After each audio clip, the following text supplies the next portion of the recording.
Kecurigaanku dimulai saat suami pulang dan langsung mandi. Sebuah CCTV mobil membongkar segalanya. Perselingkuhan, faktur fiktif, dan pengkhianatan senilai miliaran. Yuk komentar dulu dari mana aja kalian nonton. Jangan lupa like dan subscribe ya biar kita bisa bongkar misterinya bareng-bareng. Hidupku adalah tentang pola. Sebagai seorang akuntan forensik, aku mencari nafkah dengan menemukan kejanggalan dalam pola. Aku melacak angka-angka yang hilang, transaksi yang tidak seharusnya ada, dan tanda tangan yang dipalsukan. Duniaku adalah dunia data, di mana setiap angka nol memiliki arti. Di rumah kami yang teduh di kawasan Panakukang, Makassar, rutinitasku juga sama teraturnya. Bangun pukul 5 pagi, menyiapkan sarapan untuk putra kami, Leo, lalu duduk di depan laptop untuk audit remote klien-klien dari Jakarta, sementara Leo bermain di sudut ruang kerjaku. Suamiku, Arman, adalah bagian dari pola itu. Dia seorang manajer pengadaan di sebuah perusahaan pelayaran besar. Rutinitasnya adalah baja. Pulang pukul 6 sore, kunci mobil dilempar ke mangkuk kayu di meja, mengeluh singkat tentang lalu lintas di Jalan Urip Sumoharjo atau betapa lambatnya bongkar muat di pelabuhan. Lalu, dia akan mencium kening Leo, mengacak-acak rambutnya, dan duduk di sofa sambil melepas kaus kakinya. Dia akan bersantai setidaknya 30 menit, menatap kosong ke televisi, sebelum akhirnya aku mengingatkannya untuk mandi. Selalu seperti itu. Tapi malam itu, 3 hari lalu, polanya rusak. Pintu depan terbuka pukul 7:04. Lebih lambat dari biasanya. Aku mendengarnya, tapi tidak menoleh, masih fokus pada baris-baris angka di layarku. Ayah pulang, seru Leo, berlari kecil ke depan. Aku menunggu. Tidak ada suara lemparan kunci. Tidak ada keluhan tentang lalu lintas. Tidak ada seruan tawa Arman menggendong Leo. Yang ada hanya suara langkah kaki yang tergesa di lantai keramik. "Mas," panggilku, akhirnya memutar kursi kerjaku. Arman sudah setengah jalan menuju kamar tidur. Dia bahkan tidak menoleh padaku. Wajahnya tegang, kemeja birunya lecek, dan dia tampak panik. "Panas sekali hari ini. Aku mandi dulu," katanya singkat, suaranya teredam. Pintu kamar mandi dibanting menutup, diikuti suara kunci yang diputar. Aku terdiam. Leo berdiri bingung di lorong, mainan robotnya terjatuh di lantai. Aku menatap jam di dinding. Pukul 19.16 di luar, angin malam Makassar sudah mulai mendinginkan udara. Tidak panas. Aku memungut mainan Leo. "Ayo, nak, kita lanjut main di kamar." Malam itu, untuk pertama kalinya, aku merasa ada angka yang tidak cocok dalam buku besar kehidupanku. Suamiku, Arman, yang kukenal 8 tahun, baru saja melakukan sesuatu yang tidak ada dalam polanya. Dia pulang dan langsung lari ke kamar mandi seolah sedang dikejar sesuatu. Aku mencoba mengabaikannya. Mungkin hari yang sangat buruk di kantor. Mungkin dia benar-benar kepanasan. Aku mencoba merasionalisasikannya, sama seperti aku merasionalisasi pengeluaran tak terduga dalam laporan keuangan. Tapi firasatku, insting forensikku, memberitahuku sesuatu. Ini bukan sekadar hari yang buruk. Ini adalah anomali. Dan anomali adalah awal dari sebuah masalah besar. Setelah Arman keluar dari kamar mandi, sekitar 20 menit kemudian, dia tampak lebih tenang. Tapi ketenangan itu terasa dibuat-buat. Dia memakai kaos oblong dan celana pendek, rambutnya masih basah. Dia menghindari mataku dan langsung mengambil ponselnya di meja nakas. "Leo sudah makan?" tanyanya, matanya terpaku pada layar. "Sudah dari tadi. Kamu mau makan sekarang, Mas? Aku hangatkan kuah supnya ya." "Nanti saja. Aku belum lapar," jawabnya singkat. Kejanggalan kedua. Arman selalu lapar sepulang kerja. Aku membiarkannya. Aku pergi ke kamar mandi untuk mengambil pakaian kotornya dan menyiapkan handuk bersih untukku nanti. Saat itulah aku menciumnya. Handuk yang baru saja Arman pakai tergantung di belakang pintu. Aku mengambilnya, dan aroma itu langsung menusuk hidungku. Ini bukan bau sabun kami. Bukan bau sampo mint yang biasa kami pakai bersama. Ini adalah aroma parfum. Parfum wanita. Aromanya tajam, mahal, dan sangat asing. Seperti campuran musk, sandalwood, dan sesuatu yang manis tapi kuat. Jelas bukan parfumku, yang beraroma melati lembut. Aroma ini dominan.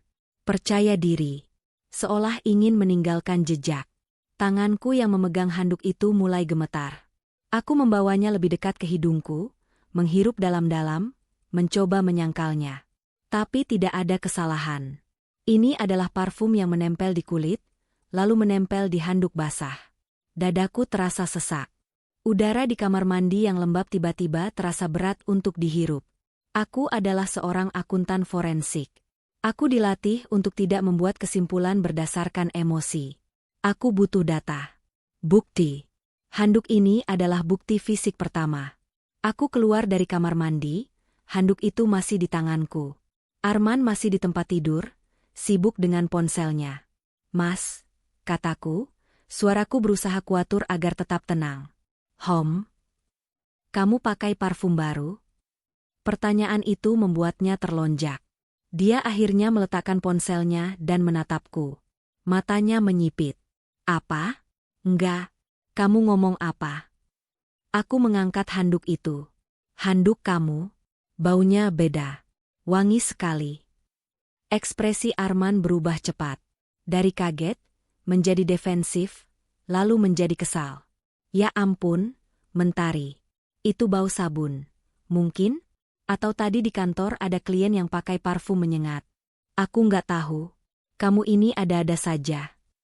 Dia bangkit, mengambil handuk itu dari tanganku dengan kasar, dan melemparkannya ke keranjang cucian.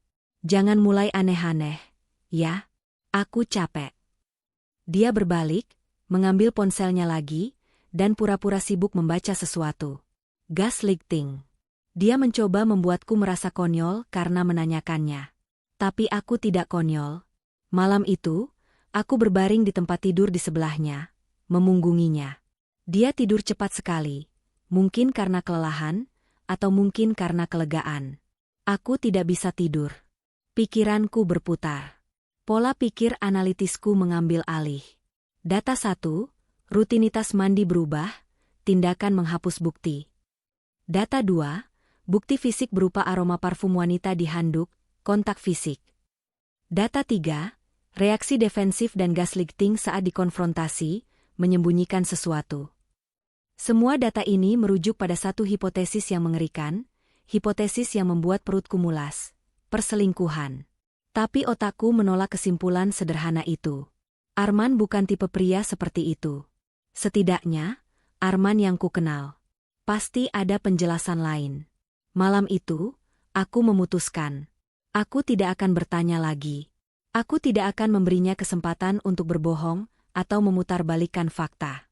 Mulai sekarang, aku akan mengumpulkan dataku sendiri. Dalam diam. Hari-hari berikutnya, rumah kami berubah menjadi panggung sandiwara. Aku bersikap normal, dan Arman, sepertinya, berusaha terlalu keras untuk bersikap normal. Tapi perubahannya terlalu kentara. Pertama, lembur. Dulu, Arman lembur paling banyak 2 kali sebulan. Sekarang, hampir setiap hari. Meeting sama vendor baru dari Singapura, sayang. Mereka maunya ketemu malam, katanya lewat telepon. Kapal kargo ada masalah audit di pelabuhan. Aku harus turun tangan langsung. Alasannya di lain hari. Semua alasannya terdengar masuk akal. Pekerjaannya di bagian pengadaan memang rawan masalah. Tapi frekuensinya?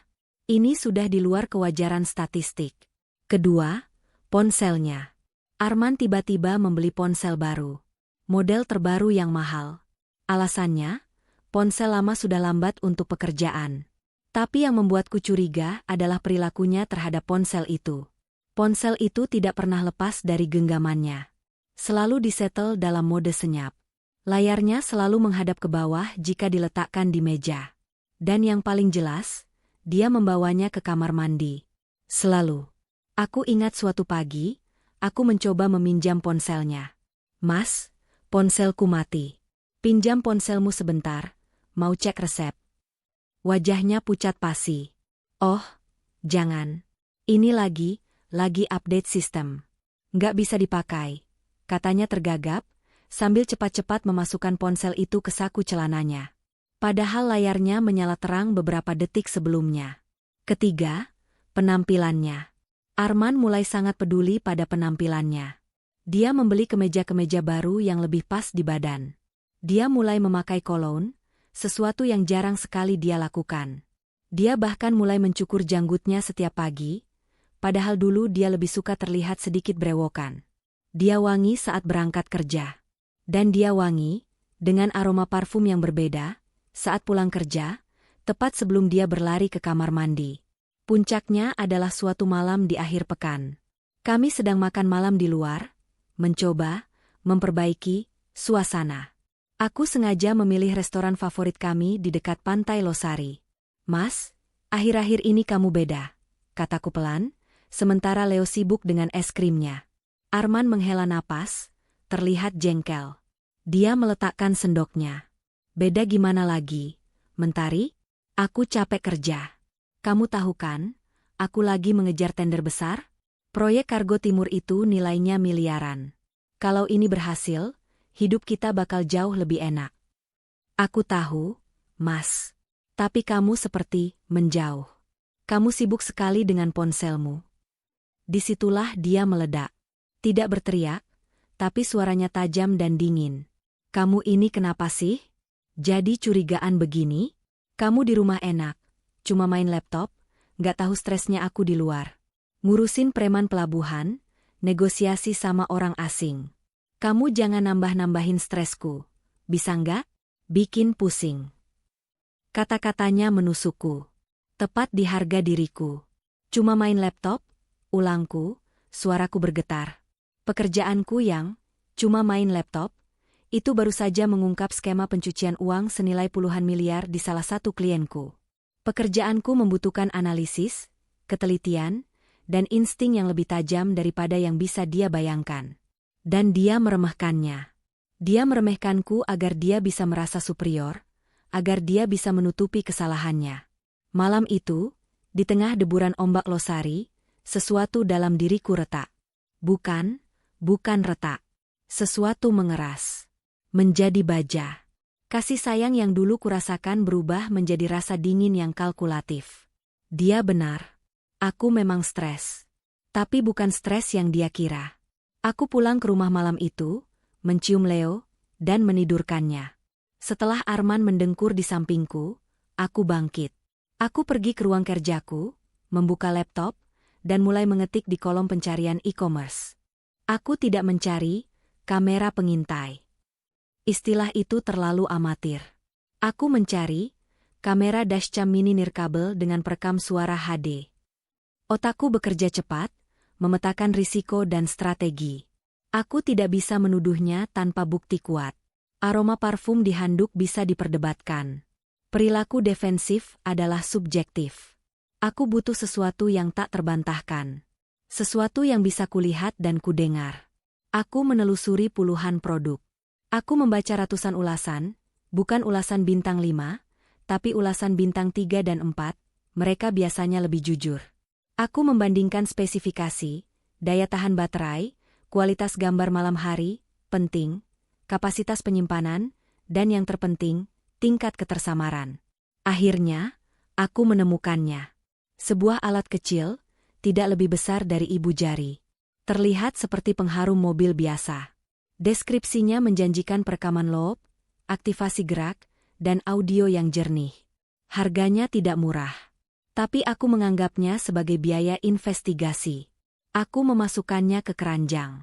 Lalu aku berhenti. Jemariku melayang di atas tombol, bayar sekarang. Apakah aku benar-benar akan melakukan ini? Mengintai suamiku sendiri? Bagaimana jika aku salah? Bagaimana jika dia benar-benar hanya stres karena pekerjaan, dan parfum itu benar-benar hanya milik klien yang terlalu antusias? Aku akan terlihat seperti istri gila yang paranoid. Aku akan menghancurkan kepercayaan di antara kami selamanya. Lalu, aku teringat kata-katanya di restoran. Kamu di rumah enak, cuma main laptop. Wajahku mengeras. Jika aku salah, aku akan membuang alat ini ke laut dan meminta maaf padanya. Tapi jika aku benar, aku perlu tahu seberapa dalam lubang kebohongan yang dia gali. Aku mengganti metode pembayaran. Bukan dari rekening gabungan kami, tapi dari rekening pribadiku yang terpisah, rekening profesional tempat klien membayarku. Aku juga tidak mengirimkannya ke rumah. Itu terlalu berisiko. Arman bisa saja menerimanya. Aku memilih opsi, ambil di tempat, di sebuah minimarket waralaba di jalan yang berbeda, jauh dari rute yang biasa kami lewati. Alamat pengirimanku setel atas nama samaran. Selesai, bisikku pada diriku sendiri di ruang kerja yang gelap. Pemesanan terkonfirmasi. Estimasi barang sampai 3 hari. Pengiriman dari Jakarta. Aku menutup laptop. Rasa mual menjalari perutku. Ini adalah titik di mana tidak ada jalan untuk kembali. Selama 3 hari berikutnya, aku hidup dalam 2 dunia. Di dunia nyata, aku adalah Mentari, istri yang suportif. Aku membuatkannya kopi di pagi hari.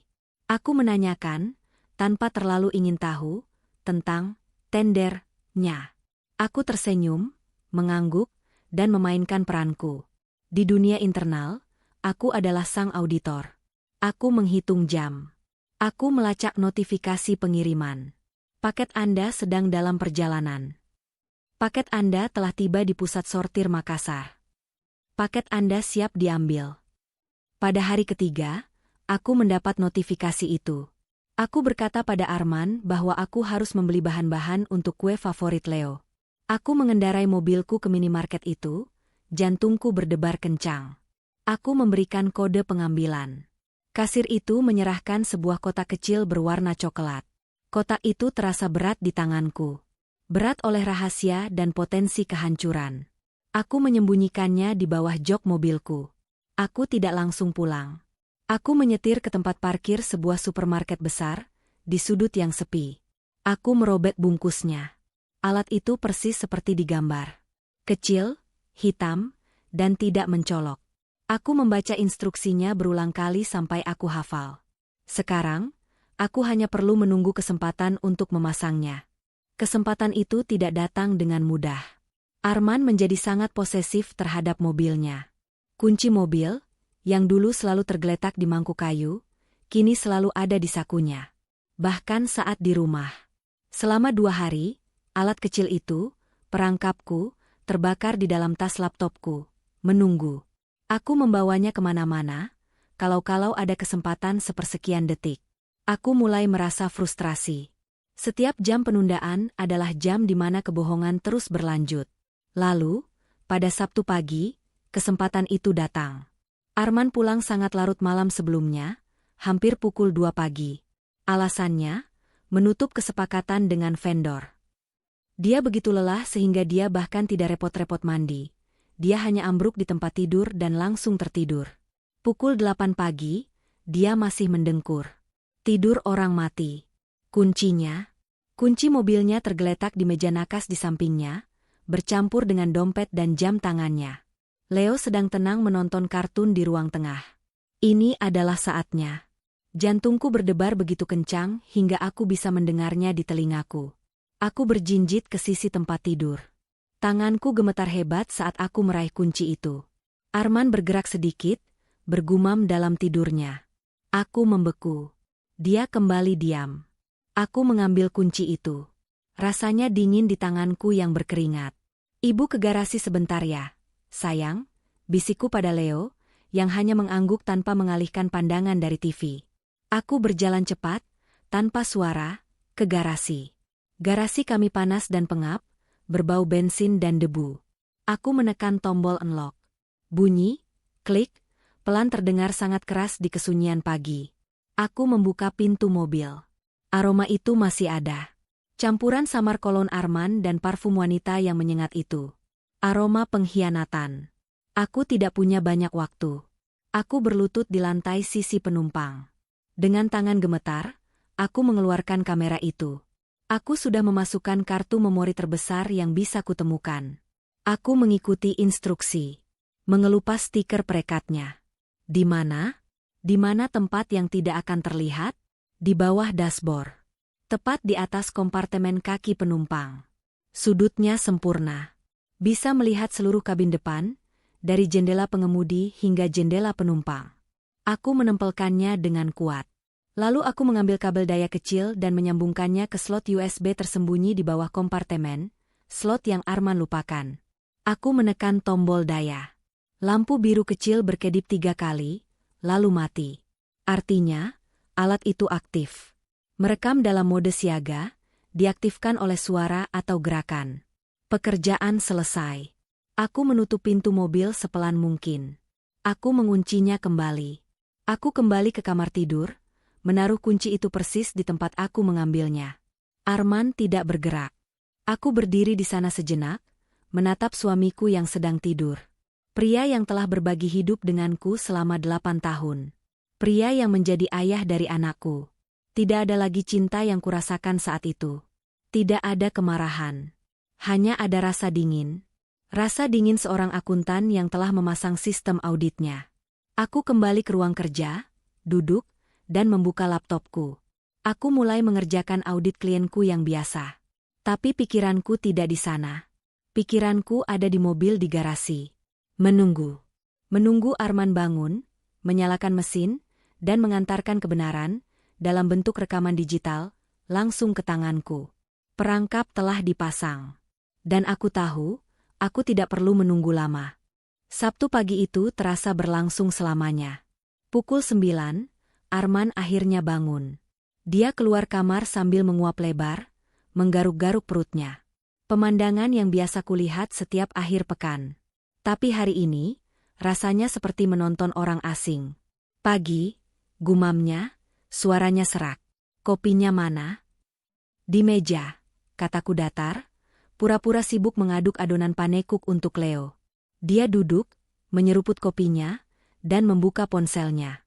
Aku memperhatikannya dari sudut mataku. Dia tersenyum kecil saat membaca sesuatu di layarnya. Senyum yang bukan untukku. Mas, hari ini jadi ke bengkel? Katanya mau ganti oli, tanyaku, suaraku sengaja kubuat santai. Aku harus tahu apakah dia akan memakai mobil itu. Oh, iya, nanti siang, katanya.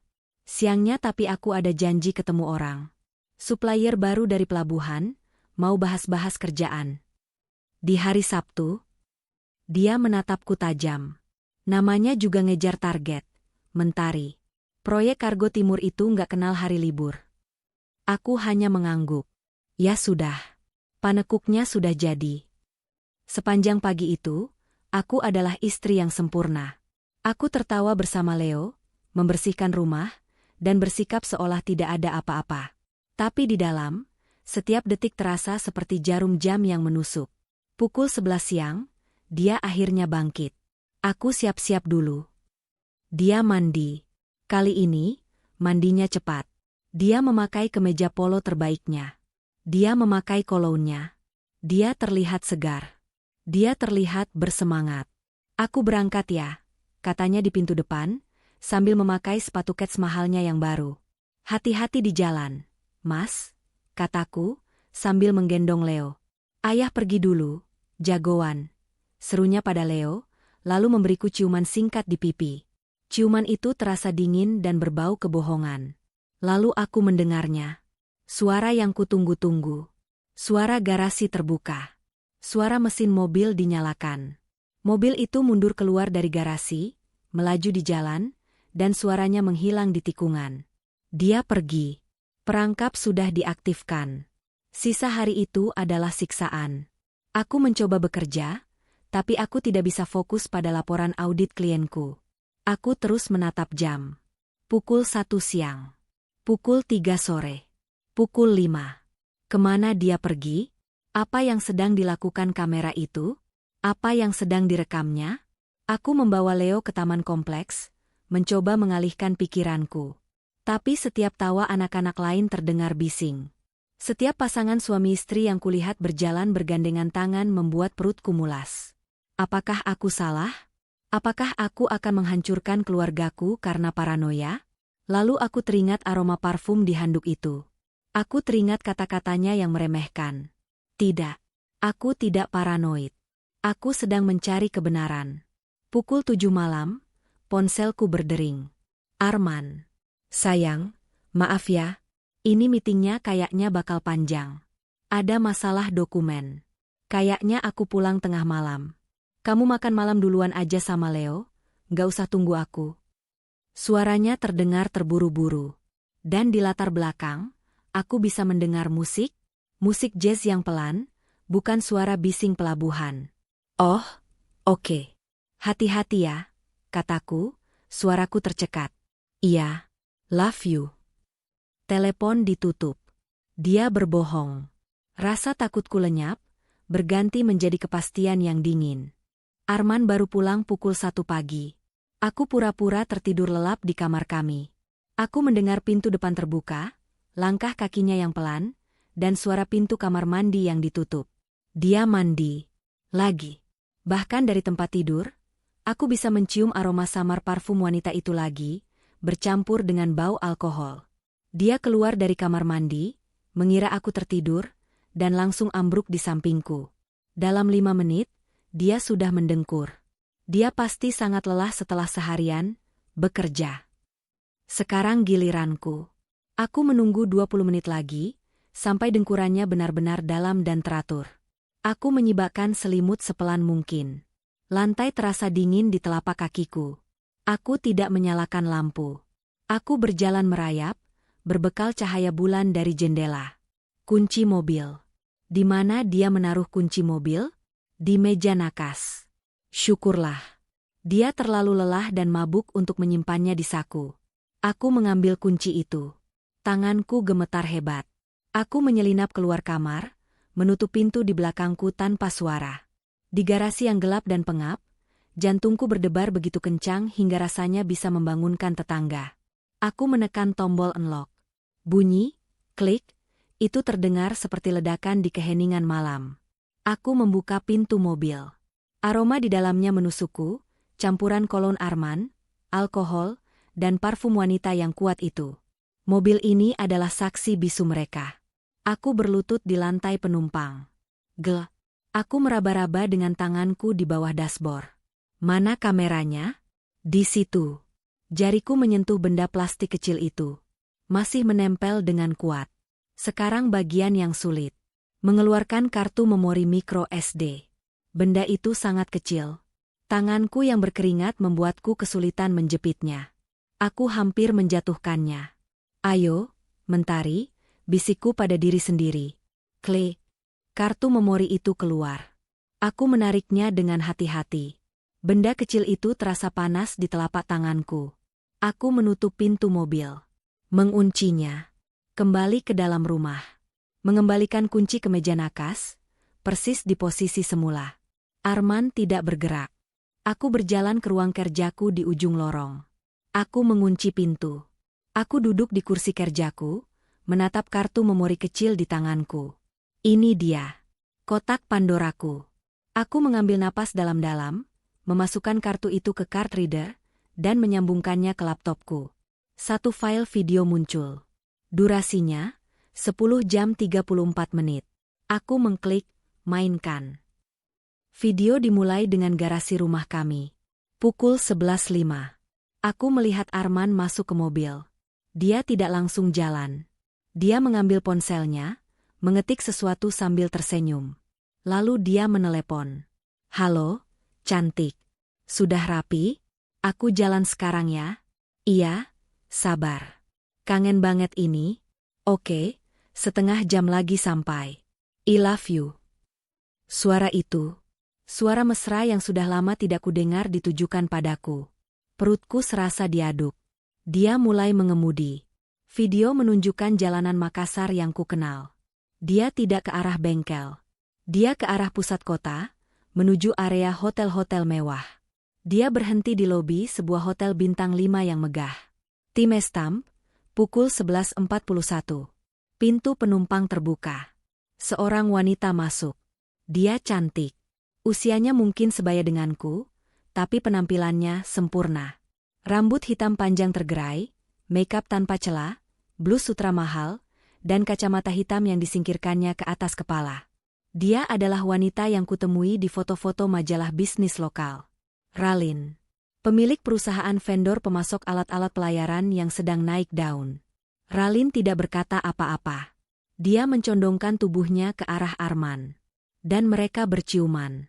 Bukan ciuman singkat. Itu ciuman yang dalam, lapar, dan penuh kerinduan. Tangan Arman bergerak dari kemudi, membelai pipinya. Aku memalingkan muka dari layar. Aku mual. Aku berlari ke kamar mandi kecil di sebelah ruang kerjaku dan aku muntah. Seluruh isi perutku keluar. Aku kembali ke laptop, gemetar. Aku harus melihat ini. Aku harus tahu. Lama banget sih kamu? Suara Ralin terdengar manja, tapi tajam. Maaf, sayang. Suara Arman terdengar lembut. Tadi Mentari agak rewel. Biasalah, nanya-nanya ini itu. Rewel. Dia menyebutku rewel pada selingkuhannya. Air mataku mulai menggenang, tapi aku menahannya.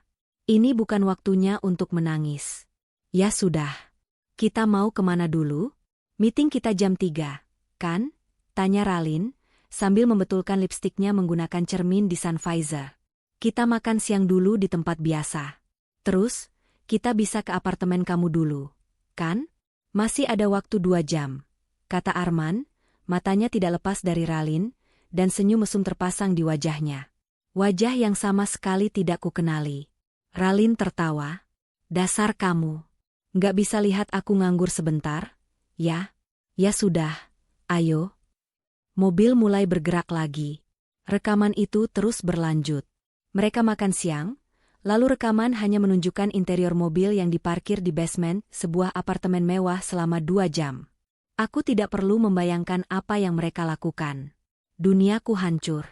Pria yang kutikahi, ayah dari anakku, adalah seorang pembohong menjijikan. Seluruh hidupku yang kutata rapi, pola-polaku yang aman, semuanya hancur berantakan dalam rekaman berdurasi 2 jam itu. Hatiku remuk. Remuk menjadi debu. Aku seharusnya berhenti di sana.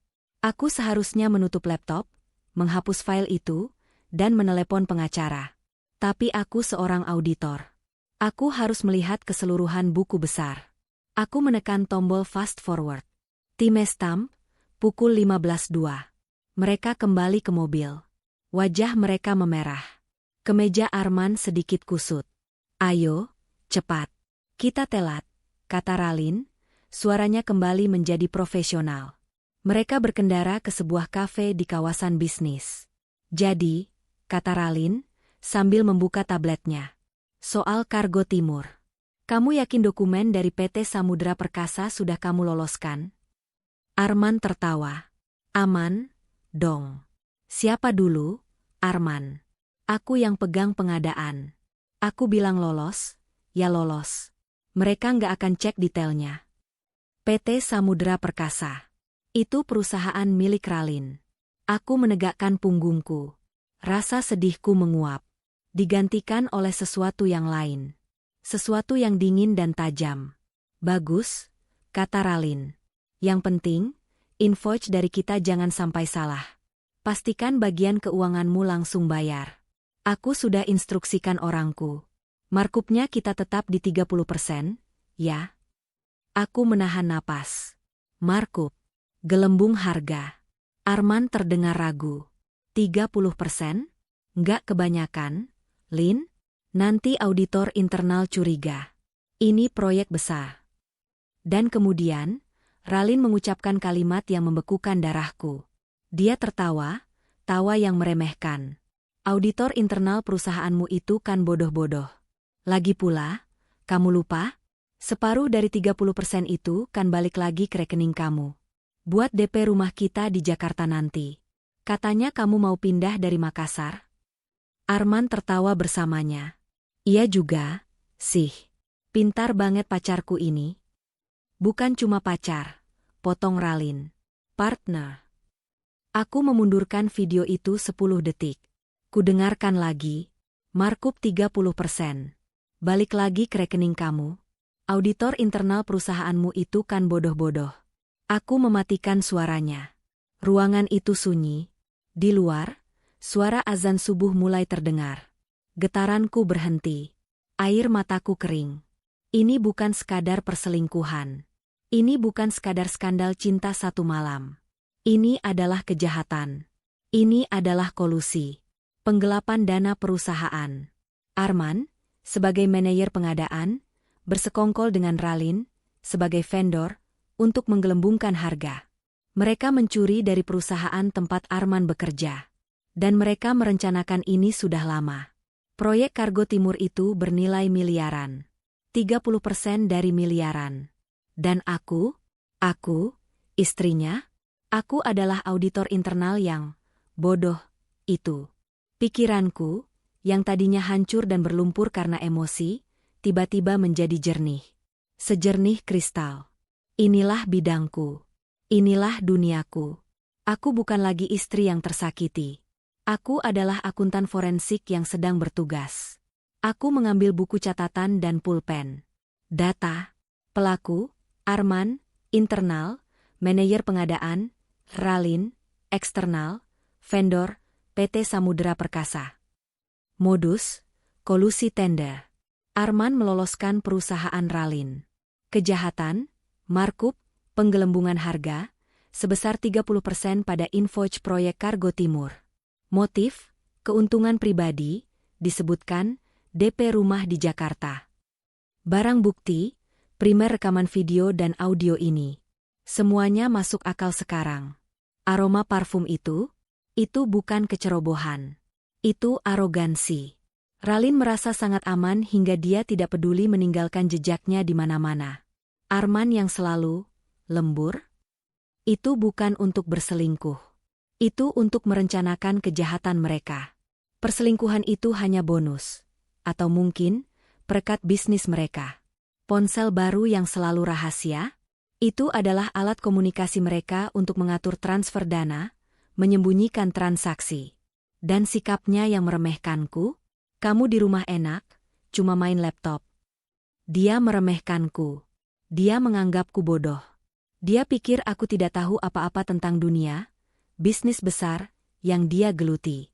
Dia tidak tahu bahwa main laptop adalah pekerjaanku untuk melacak penjahat berdasi sepertinya. Kemarahan yang kurasakan bukanlah kemarahan istri yang cemburu. Ini adalah kemarahan profesional. Dia telah menghina profesiku. Dia telah menghina kecerdasanku. Aku menatap layar laptop. Rekaman masih berjalan. Mereka sekarang membahas rencana liburan ke Singapura. Aku mengambil remote hard drive eksternalku. Aku tidak akan menghapus file ini. Aku akan menyimpannya. Aku membuat 3 salinan. 1 di hard drive ini, 1 di flash disk terenkripsi yang kusembunyikan di brankas lamaku, dan 1 lagi kunggah ke penyimpanan cloud pribadi yang hanya aku yang tahu kata sandinya. Aku mengeluarkan kartu SD itu dari laptop. Rasa sakit di hatiku masih ada. Tapi kini tertutup oleh lapisan baja. Arman telah membuat 2 kesalahan besar. Pertama, dia mengkhianati istrinya. Kedua, dia melakukan penggelapan dana dan meremehkan seorang akuntan forensik. Dia pikir aku bodoh. Dia pikir auditornya bodoh. Baiklah, aku akan menunjukkan padanya betapa bodohnya aku. Aku tidak akan hanya menceraikannya. Aku tidak akan hanya mengambil Leo. Aku akan mengambil semuanya. Aku akan membongkar skema mereka sampai ke akar-akarnya. Jam di dinding menunjukkan pukul 5 pagi. Aku mematikan laptop. Aku harus tidur 1 jam sebelum Leo bangun. Mulai hari ini, perang dimulai. Dan ini adalah perang di mana aku yang membuat aturannya. Aku hanya tidur 1 jam. Tapi saat aku bangun pukul 6 pagi, pikiranku setajam silet. Kabut kesedihan akibat pengkhianatan telah menguap, digantikan oleh embun beku tekad yang dingin. Aku bukan lagi seorang istri yang patah hati. Aku adalah auditor yang menangani kasus terpenting dalam karirku. Aku membuat kopi, seperti biasa. Aku membangunkan Leo, seperti biasa. Pukul 7, Arman terhuyung-huyung keluar kamar, memegangi kepalanya. Dia mabuk semalam. Pagi, gumamnya. Kepalaku pusing banget. Kopi. Sudah di meja, kataku, suaraku tenang dan datar. Aku sedang mengoleskan selai di roti Leo. Arman menatapku. Tumben kamu diam saja pagi ini. Marah aku pulang malam. Aku menoleh padanya dan tersenyum. Itu adalah senyum termudah sekaligus tersulit yang pernah kulakukan. Enggak, Mas. Kamu kan kerja keras buat Kargo Timur itu. Aku cuma capek. Semalam gak bisa tidur. Kebohongan itu keluar begitu saja. Arman tampak lega. Dia mengira aku bodoh. Dia mengira aku cemburu buta, tapi mudah ditenangkan. Dia salah besar. Nah, gitu dong, sayang, katanya, menyeruput kopinya. Nanti kalau bonusnya cair, kita liburan ke Bali, bertiga. Aku mengangguk, terserah kamu saja, Mas. Di kepalaku, aku sudah menghitung. Markup 30% dari proyek miliaran. Itu bukan sekadar bonus. Itu uang curian. Senjataku bukanlah rekaman CCTV itu. Rekaman itu adalah bom, pemicu akhir. Senjataku yang sebenarnya adalah otakku, laptopku, dan keahlianku yang selama ini dia remehkan. Saat Arman mandi, dia bersiul-siul di kamar mandi, mungkin sudah merencanakan pertemuannya dengan Ralin. Aku beraksi. Ini bukan tentang meretas. Ini tentang observasi yang kulakukan selama bertahun-tahun. Aku masuk ruang kerjanya yang kecil. Laptop kerjanya dia bawa, tentu saja. Tapi komputer pribadinya ada di meja. Dan Arman, seperti kebanyakan orang yang ceroboh, menggunakan satu browser yang sama untuk semuanya. Dan dia tidak pernah lockout. Aku duduk di kursinya. Jantungku berdebar pelan, bukan karena takut, tapi karena antisipasi. Aku tidak perlu meretas apapun. Arman sudah login ke akun cloud drive pribadinya. Dan di sanalah, di antara folder, foto liburan, dan lagu-lagu kenangan, ada satu folder yang tidak seharusnya ada di sana. Nama foldernya, Penting Kantor. Kesalahan amatir. Dia mencampurkan urusan pribadi dan pekerjaan di penyimpanan pribadi, mungkin agar mudah diakses dari mana saja. Aku membukanya. Isinya adalah surga bagi seorang auditor. Puluhan file. Aku mengabaikan draft presentasi. Aku mencari satu hal, keuangan. Aku menemukan folder, Kargo Timur. Di dalamnya ada folder lagi, vendor. Dan di sanalah aku menemukannya. PT Samudra Perkasa. Ada dua versi file untuk setiap transaksi. Satu file bernama INVEST Lishipger PDF. Satu lagi bernama INVEST Samudra Final PDF. Tanganku bergerak cepat. Aku membuka keduanya berdampingan. INVEST Lishipger PDF adalah faktur dari perusahaan supplier alat berat di Singapura, ditujukan kepada PT Samudra Perkasa. Total tagihan, 7 miliar rupiah. INVEST Samudra Final PDF adalah faktur dari PT Samudra Perkasa, ditujukan kepada perusahaan tempat Arman bekerja. Total tagihan, 9,1 miliar rupiah. Aku meraih kalkulator. 9,1 dikurangi 7. Hasilnya 2,1 miliar. 2,1 miliar dibagi 7 miliar. Hasilnya, 0,3. 30%. Persis seperti yang Ralin katakan di rekaman. Arman tidak hanya menggelembungkan harga. Dia menciptakan perusahaan perantara fiktif untuk menampung selisih 30% itu. Dia membeli barang seharga 7 miliar dan menjualnya kembali ke perusahaannya sendiri seharga 9,1 miliar melalui perusahaan pacarnya. Dia mencuri 2,1 miliar hanya dari satu transaksi ini. Dan proyek Kargo Timur ini berjalan berbulan-bulan. Rasa dingin menjalar di tulang punggungku. Aku tidak mengunduh file-file itu. Itu akan meninggalkan jejak digital di cloud drive. Aku mengeluarkan ponselku. Dengan tangan yang stabil, aku mengambil foto beresolusi tinggi dari setiap file di layar. Faktur asli. Faktur palsu. Draft kontrak. Nomor rekening PT Samudra Perkasa. Lalu aku menutup semuanya. Menghapus riwayat browser di komputer itu. Dan berjalan keluar ruang kerja. Tepat saat aku menutup pintu, Arman keluar dari kamar mandi, segar, wangi, dan siap untuk berbohong lebih banyak lagi. Aku berangkat ya, sayang, katanya, mencium keningku. Hati-hati, Mas, kataku. Saat pintu depan tertutup, aku tidak menangis. Aku kembali ke laptopku sendiri. Penyelidikan tahap 2 dimulai. Aku sekarang punya nama, PT Samudra Perkasa. Aku punya nomor rekening. Aku punya nama Ralin sebagai pemiliknya. Aku duduk di meja kerjaku. Leo sedang asyik bermain balok di karpet. Baginya, ini hanyalah Sabtu pagi biasa. Aku mulai mengetik. Pertama, aku memeriksa alamat kantor PT Samudra Perkasa yang tertera di faktur. Alamatnya tertulis, kawasan Ruko Sudiang, Blok C12, Makassar. Aku membuka Google Maps. Aku mengetik alamat itu. Aku beralih ke mode Street View. Jantungku mencelos, tapi bukan karena kaget. Ini karena konfirmasi. Blok C12 adalah ruko kosong. Bukan, bahkan tidak kosong. Itu adalah bangunan yang belum selesai dibangun. Temboknya masih bata merah, tidak diplester. Di depannya ada tumpukan pasir yang sudah mengeras dan ditumbuhi rumput liar. Di pintu kayunya yang reot, tergantung spanduk, disewakan, yang sudah sobek dan pudar warnanya. Ini adalah perusahaan cangkang. Perusahaan hantu. Perusahaan ini tidak memiliki gudang, tidak memiliki karyawan, tidak memiliki apa-apa selain selembar kertas izin usaha dan rekening bank yang digunakan untuk menampung uang curian. Aku menyimpan screenshot gambar Street View itu. Kedua, aku melacak Ralin. Aku sudah tahu wajahnya, sekarang aku butuh profilnya. Media sosialnya terkunci rapat. Profesional. Tapi jejak digital di media bisnis tidak bisa bohong. Aku menemukan beberapa artikel lama. Ralin, nama keluarga, pengusaha muda inspiratif di bidang logistik.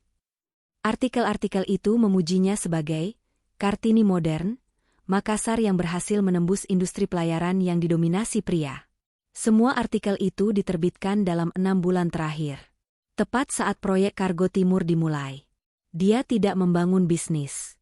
Dia membangun narasi palsu untuk menutupi kejahatannya. Dan Arman adalah pionnya, sekaligus kekasihnya. Aku menyimpan semua tautan artikel itu. Laporan auditku semakin tebal. Aku memiliki semuanya sekarang. Bukti video audio, pengakuan niat jahat, konspirasi, dan perselingkuhan. Bukti dokumen, perbandingan faktur asli dan faktur palsu, markup 30%. Bukti lapangan, digital bukti bahwa PT Samudra Perkasa adalah perusahaan cangkang beralamat fiktif. Aku bisa pergi ke polisi. Tapi aku tahu itu akan rumit. Ini akan menjadi kasus, kata lawan kata. Arman bisa memutarbalikkan fakta, mengatakan aku istri pencemburu yang meretas datanya secara ilegal. Kasusnya bisa berlarut-larut, dan mereka bisa kabur dengan uangnya. Aku bisa melapor ke CEO perusahaan Arman. Tapi aku teringat ucapan Ralin di rekaman, auditor internal perusahaanmu itu kan bodoh-bodoh. Itu menyiratkan bahwa budaya korupsi mungkin sudah mengakar. Bagaimana jika CEO-nya terlibat? Atau setidaknya, terlalu tidak kompeten untuk menyadarinya? Melapor padanya bisa jadi sama saja dengan memberitahu Arman bahwa aku tahu. Tidak. Aku harus pergi ke puncak. Aku harus mencari seseorang yang paling dirugikan oleh pencurian ini. Seseorang yang memiliki kekuatan untuk menghancurkan mereka dalam sekejap. Sang pemilik. Aku menghabiskan sisa pagi itu meneliti struktur kepemilikan perusahaan pelayaran tempat Arman bekerja. Itu adalah perusahaan TBK, terbuka, tetapi saham mayoritasnya masih dipegang oleh keluarga pendiri. Dan pendiri itu adalah satu nama legendaris di Makassar, Pak Haris Iskandar. Pak Haris adalah pengusaha tua yang membangun kerajaan ini dari nol, dimulai dengan satu kapal pinisi. Dia dikenal keras, jujur, dan sangat dihormati. Dia sudah pensiun dari manajemen harian, tetapi artikel menyebutkan dia masih memegang kendali penuh atas Dewan Komisaris. Dia adalah raja yang sedang beristirahat. Dia adalah targetku. Mendapatkan akses ke Pak Haris tidak mudah. Dia tidak punya media sosial. Dia tinggal di kawasan terpencil di Malino, jauh dari keramaian kota. Tapi aku seorang auditor. Aku tahu cara menemukan informasi. Aku menemukan situs web, Yayasan Haris Iskandar, sebuah yayasan filantropi yang dia kelola. Ada alamat email untuk urusan mendesak. Aku membuka email baru. Aku tidak menulis sebagai Mentari, istri Arman. Aku menulis sebagai Mentari Suryowati, akuntan forensik independen. Subjek, anomali keuangan material, indikasi fraud, proyek Kargo Timur. Isi email. Yetha. Bapak Haris Iskandar. Saya menulis surat ini dalam kapasitas saya sebagai akuntan forensik independen. Saya telah menemukan bukti tak terbantahkan mengenai skema penggelapan dana sistematis di dalam perusahaan Anda, yang terkait langsung dengan proyek Kargo Timur. Kerugian material diperkirakan mencapai puluhan miliar rupiah, dilakukan melalui kolusi antara manajemen internal, manajer pengadaan, dan vendor fiktif, PT Samudra Perkasa. Saya memiliki bukti dokumenter faktur ganda, markup 30%. Bukti audiovisual pengakuan konspirasi. Bukti bahwa vendor tersebut adalah perusahaan cangkang. Saya mengerti waktu Anda berharga. Beri saya 30 menit untuk mempresentasikan temuan saya. Saya jamin, ini adalah 30 menit yang tidak akan Anda sesali. Hormat saya, Mentari Suryowati. Aku membaca ulang email itu. Tegas, profesional, tanpa emosi. Aku menekan, kirim. Malam itu, Arman pulang lebih awal. Dia membawa sekotak martabak manis kesukaan Leo. Dia terlihat sangat senang. Mungkin dia baru saja menandatangani pencairan dana 9,1 miliar itu. Wah, tumben sore-sore sudah di rumah. Mas, sapaku dari dapur. Aku sedang menyiapkan makan malam.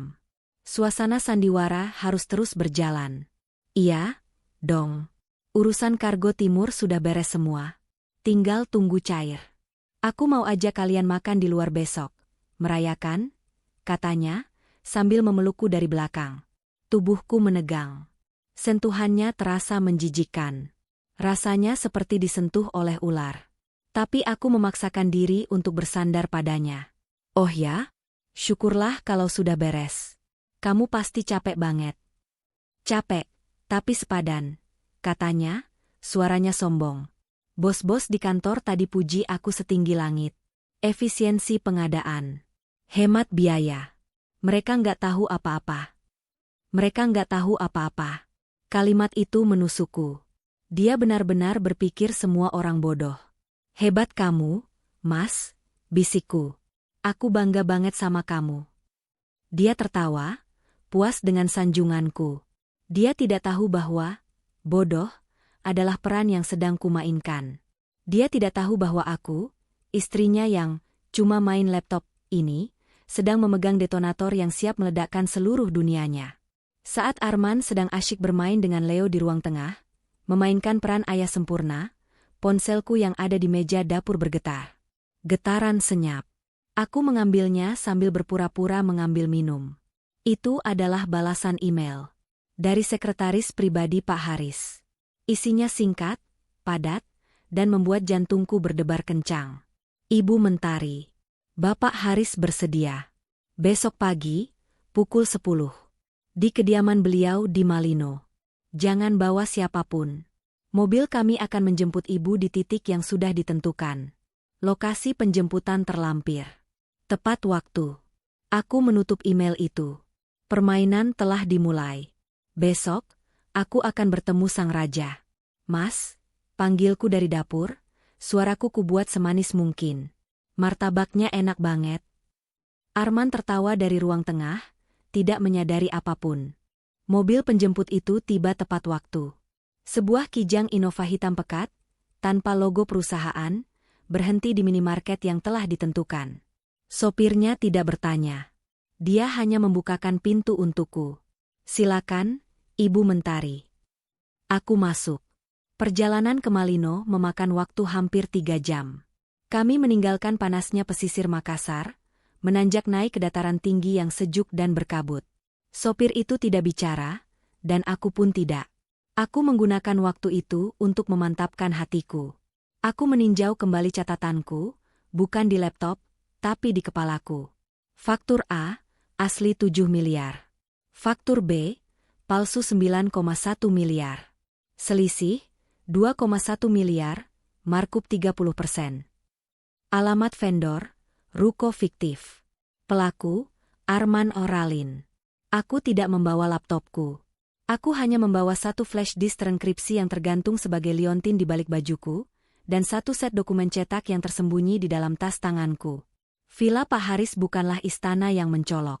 Itu adalah sebuah rumah panggung modern yang luas, terbuat dari kayu ulin, tersembunyi di antara rimbunnya pohon pinus. Udara di sini dingin dan bersih.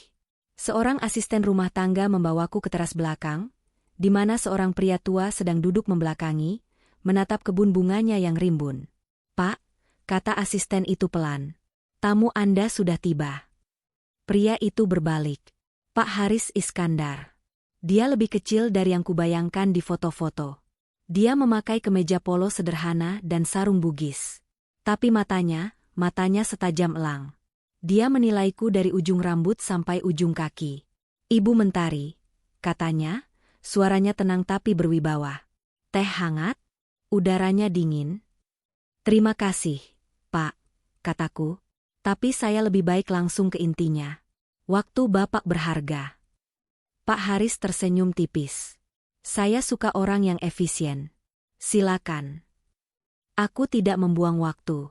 Aku tidak menyebut nama Arman. Aku tidak menyebut perselingkuhan. Emosi tidak ada tempat di sini. Pak Haris, aku memulai, meletakkan 2 lembar kertas cetak di atas meja. Perusahaan Bapak sedang dirampok. Aku menunjuk kertas pertama. Ini adalah faktur asli dari supplier alat berat di Singapura untuk proyek Kargo Timur. Total 7 miliar rupiah. Aku meletakkan kertas kedua di sebelahnya. Dan ini adalah faktur yang dibayarkan oleh perusahaan Bapak. Dari vendor bernama PT Samudra Perkasa. Total 9,1 miliar rupiah. Mata elang itu menajam. Dia tidak perlu kalkulator. 30%, desisnya. Selisih 2,1 miliar. Benar, Pak. Hanya dari 1 transaksi, kataku. Saya sudah memeriksa 3 transaksi lain. Polanya sama. Kemudian, aku mengeluarkan foto yang sudah kucetak. Foto Street View ruko, disewakan, yang reot itu. Dan ini adalah alamat kantor PT Samudra Perkasa. Pak Haris terdiam. Rahangnya mengeras. Ini bukan kemarahan yang meledak-ledak. Ini adalah kemarahan dingin seorang pendiri yang melihat warisannya dinodai. Siapa? Katanya. Satu kata itu terdengar seperti vonis. Manajer pengadaan Anda, Arman. Dia berkolusi dengan pemilik PT Samudra Perkasa, seorang wanita bernama Ralin. Pak Haris menatapku lama. Asisten saya bilang, ibu adalah akuntan forensik. Tapi dia juga bilang, nama belakang ibu sama dengan manajer Arman. Ini adalah ujiannya. Ya, Pak, kataku, mataku balas menatapnya tanpa gentar. Arman adalah suami saya. Dan dia membuat kesalahan fatal. Dia pikir saya bodoh. Dia pikir auditor di perusahaan Bapak bodoh. Dia pikir semua orang bodoh. Aku mencondongkan tubuh. Perusahaan Bapak tidak hanya kehilangan uang. Perusahaan Bapak sedang ditertawakan oleh pencurinya. Pak Haris bersandar. Apa buktimu dia yang mengatur ini? Bisa saja dia dijebak oleh Ralin. Disinilah aku mengeluarkan kartu trufku. Saya punya rekaman audio, Pak. Rekaman Arman dan Ralin merencanakan markup 30% ini. Rekaman di mana Arman dengan bangga mengatakan betapa bodohnya sistem audit internal di perusahaan Bapak. Cukup. Wajah Pak Haris memerah. Dia tidak peduli soal perselingkuhan.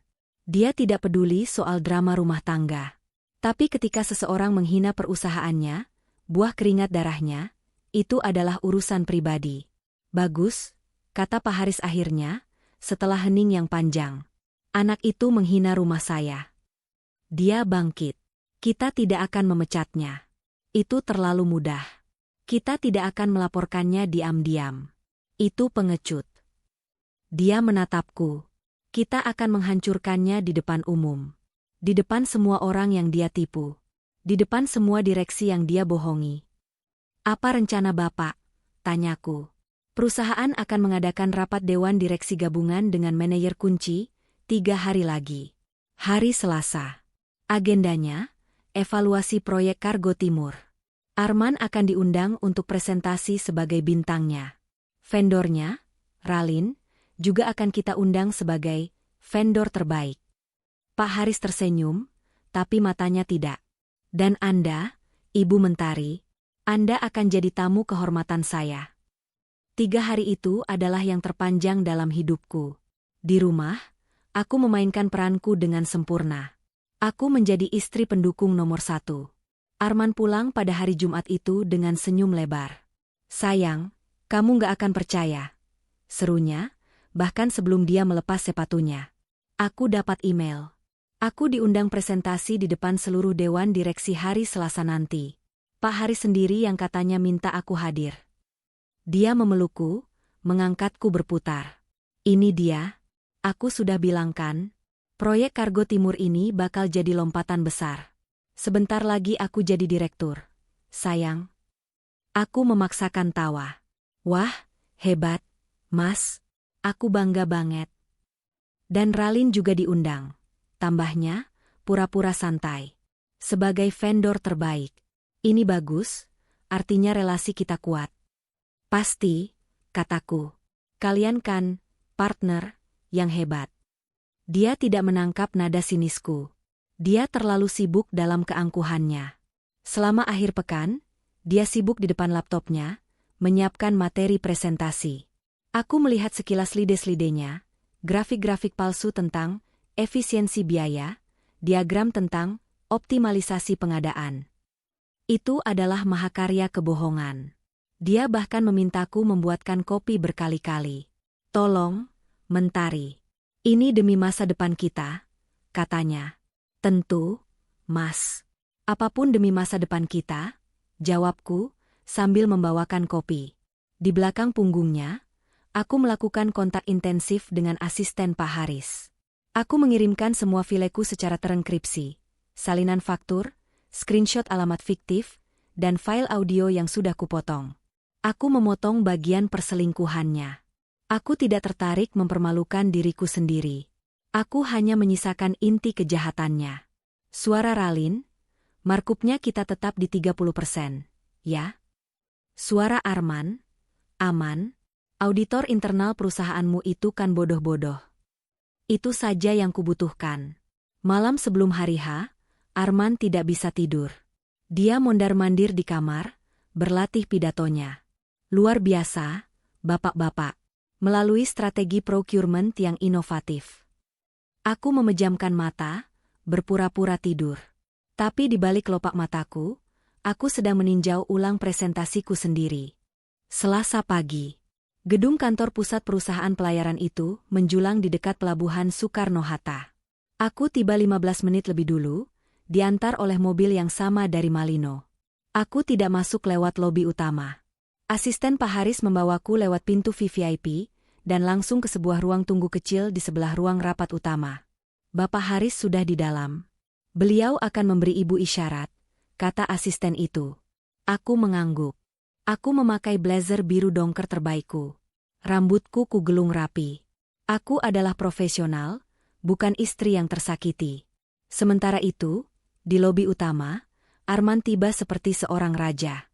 Dia memakai setelan jas termahalnya. Dia menyapa semua orang. Ralin sudah menunggunya di dekat lift, tampak anggun dengan gaun kerja berwarna merah menyala. Siap jadi bintang, Mas, goda Ralin. Kita, koreksi Arman, sambil merangkul pinggang Ralin sekilas saat lift sepi. Kita bintangnya. Mereka memasuki ruang rapat terbesar di lantai 20. Semua ada di sana. Para direktur berwajah kaku. Para komisaris. Dan di ujung meja, duduk dengan tenang, Pak Haris Iskandar. Kehadiran Pak Haris membuat ruangan itu tegang. Silakan, kata Pak Haris. Kita mulai. Arman maju ke depan. Presentasinya dimulai. Selama 30 menit, dia memaparkan kebohongannya. Dia menunjukkan grafik yang menuki ke bawah, biaya, dan grafik yang menuki ke atas, efisiensi. Seperti yang bapak-bapak lihat, katanya, dengan percaya diri. Melalui negosiasi ulang yang alot dengan mitra vendor kami, PT Samudra Perkasa, kami berhasil menekan biaya operasional Kargo Timur hingga 15% di bawah anggaran. Para direktur mengangguk-angguk, terkesan. Ralin, yang duduk di barisan depan, tersenyum bangga. Arman meliriknya, senyum mereka bertemu. Sebuah pencapaian yang luar biasa. Arman menutup. Saya ingin berterima kasih kepada mitra kami, Ibu Ralin, atas kerjasamanya. Ruangan itu bertepuk tangan. Arman berdiri di puncak dunianya. Saat tepuk tangan mereda, Pak Haris bangkit. Ruangan itu seketika hening. Terima kasih, Pak Arman, kata Pak Haris, suaranya tenang, tetapi terdengar di seluruh ruangan. Presentasi yang sangat fiktif. Arman tertawa gugup. Maaf, Pak, fiktif? Saya bilang, fiktif, ulang Pak Haris. Anda bilang, Anda menekan biaya. Padahal, Anda menggelembungkannya. Wajah Arman memucat. Pak, saya tidak mengerti. Ralin di kursinya berhenti tersenyum. Anda bilang efisiensi, lanjut Pak Haris. Saya bilang pencurian. Anda bilang, mitra, saya bilang, kaki tangan. Bapak, ini tuduhan serius. Seru Arman, suaranya mulai bergetar. Anda tidak punya bukti. Oh, tentu saya punya, kata Pak Haris. Saya bukan auditor, bodoh, yang Anda kira. Pak Haris menekan sebuah tombol di mejanya. Pintu ruang rapat di samping terbuka. Aku berjalan masuk. Aku berjalan dengan tenang, membawa laptopku. Aku tidak menatap Arman. Aku menatap lurus ke depan, ke layar proyektor. Mentari, bisik Arman. Wajahnya menunjukkan kebingungan total. Dia tampak seperti orang yang melihat hantu. Apa yang kamu lakukan di sini? Ini kantor. Aku mengabaikannya. Aku berdiri di samping podium. Selamat pagi, bapak-bapak, kataku, suaraku jelas dan kuat. Nama saya Mentari Suryowati. Saya seorang akuntan forensik independen. Asisten Pak Haris mengganti kabel proyektor dari laptop Arman ke laptopku. Di layar raksasa itu, slide presentasi Arman yang penuh warna menghilang. Digantikan oleh 2 dokumen berdampingan. Di sebelah kiri, aku memulai, suaraku seperti laser, adalah faktur asli dari Shipgear Singapura, seharga 7 miliar rupiah. Di sebelah kanan, adalah faktur yang diajukan PT Samudra Perkasa dan disetujui oleh Pak Arman, seharga 9,1 miliar rupiah. Aku membiarkan angka-angka itu berbicara. Terdengar bisikan kaget di ruangan itu. Ini fitnah, teriak Arman. Dia istri saya. Dia tidak stabil. Dia dendam pada saya. Dendam? Tanyaku, akhirnya menoleh padanya untuk pertama kali. Mataku sedingin es. Atau alamat ini tidak stabil. Slide berikutnya muncul. Foto ruko reot dengan spanduk, disewakan. Ini adalah kantor pusat PT Samudra Perkasa. Alamat yang Anda setujui sebagai vendor bernilai miliaran. Ralin melompat berdiri. Ini jebakan. Saya tidak tahu apa-apa. Duduk, Ibu Ralin, perintah Pak Haris. Kami belum selesai. Tapi. Arman tergagap, keringat membanjiri keningnya. Satu hal lagi, Pak Arman, kata Pak Haris. Bukti kecerobohan Anda. Asisten saya, tolong putar rekamannya. Asisten itu menekan tombol. Sistem audio di ruangan itu menyiarkan suara rekaman dari mobil Arman. Bukan suara ciuman. Bukan suara mesra. Hanya suara bisnis. Suara Ralin, markupnya kita tetap di 30%, ya? Suara Arman, aman, dong. Siapa dulu, Arman? Auditor internal perusahaanmu itu kan bodoh-bodoh. Ruangan itu mati. Wajah Arman berubah dari pucat menjadi abu-abu. Dia menatapku dengan ngeri. Dia akhirnya sadar. Dia tidak hanya dikhianati olehku. Dia telah menghancurkan dirinya sendiri dengan kesombongannya. 2 orang pria berseragam rapi, yang sejak tadi berdiri diam di sudut ruangan, yang kukira adalah petugas keamanan, melangkah maju. Mereka bukan satpam. Mereka adalah penyidik dari unit kejahatan ekonomi. Arman, kata Pak Haris. Ralin, Anda berdua ditahan. 2 minggu telah berlalu. Rumah di Panakukang terasa kosong. Aku sudah mengemas sebagian besar barang-barang Arman ke dalam kardus. Proses perceraian berjalan cepat. Dia tidak punya posisi tawar. Kasus ini menjadi berita besar di lingkaran bisnis Makassar. Skandal Kargo Timur. Perusahaan Pak Haris segera pulih setelah mereka mempublikasikan bahwa mereka sendiri yang mengungkap penipuan itu, berkat auditor forensik eksternal. Aku sedang mengepak mainan Leo saat ponselku berdering. Nomor tak dikenal. Halo, Ibu Mentari. Ini Haris. Aku tertegun. Pak Haris. Selamat sore. Sore, katanya. Saya dengar, Anda akan pindah. Ya, Pak. Saya dan putra saya akan memulai hidup baru. Mungkin kembali ke Jakarta. Jangan dulu, katanya cepat. Saya punya tawaran. Setelah kasus Arman, saya membubarkan seluruh departemen audit internal saya. Mereka memang bodoh, atau lebih buruk, mereka terlibat. Jantungku berdebar. Saya sedang membangun unit baru. Lanjutnya, unit audit internal dan kepatuhan forensik. Bukan unit yang hanya memeriksa kwitansi, tapi unit yang berburu penipu seperti Anda berburu. Saya tidak mau ini terjadi lagi. Saya butuh seseorang untuk memimpinnya, kata Pak Haris. Seseorang yang teliti. Seseorang yang kejam. Seseorang yang tidak bisa dibeli. Seseorang seperti Anda. Tawarannya jauh di atas gajiku sebagai auditor remote. Posisi itu memberiku kuasa penuh. Saya tidak tahu, Pak. Mentari, katanya, suaranya melembut untuk pertama kali. Jangan biarkan bajingan itu membuatmu lari dari kota ini. Ini adalah kota Anda juga. Perusahaan ini berhutang pada Anda. Bantu saya membersihkannya. Aku menatap Leo, yang sedang tertawa sambil menyusun balok. Saya terima, Pak, kataku. Saya terima. 1 bulan kemudian. Aku berdiri di balkon apartemen baruku di sebuah gedung tinggi di Jalan Sudirman. Dari sini, aku bisa melihat gemerlap lampu pelabuhan Soekarno-Hatta di kejauhan. Rumah lama sudah terjual. Proses perceraian sudah final. Arman dan Ralin menghadapi tuntutan pidana berlapis. Aku menyeruput teh hangatku. Besok adalah hari pertamaku di kantor. Bukan sebagai istri yang cuma main laptop, tapi sebagai kepala unit audit internal.